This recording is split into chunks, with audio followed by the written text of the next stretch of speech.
আজকে সকালের দিকে আমরা গৌরনগরে শেফালি সিং স্বামী প্রদীপ সিং উনি একটা আজকে কালীবাড়িতে পূজার যাওয়ার জন্য টেম্পু রিজার্ভ করানোর লেগে টেম্পু মালিকের লেগে কথা কইতে আসলো।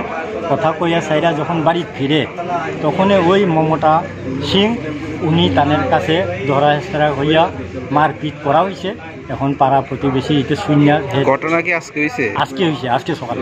কয় কালীবাড়ি?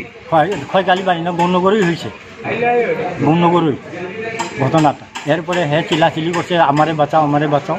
আর পাড়ার প্রতিবেশী হেরার দৌড়িয়া হেরে একটু সাহায্য করে হেরে টানা হেঁচড়া করে হেরে একটু সরাইছে, ইরম করছে। এরপরে এই ভদ্র মহিলা শেফালি সিং উনি আইয়া সাইরা আমরা এখানে একটা মায়েরা পাইবি কমিটি আছে, তাদের কাছে অনুরোধ করে জানাইলো ইরম করা হয়েছে।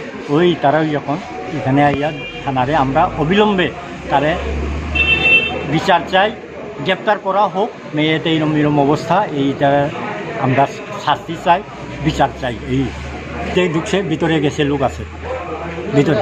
কথা চলছে? কথা চলছে, এখন আপাতত কথা চলছে।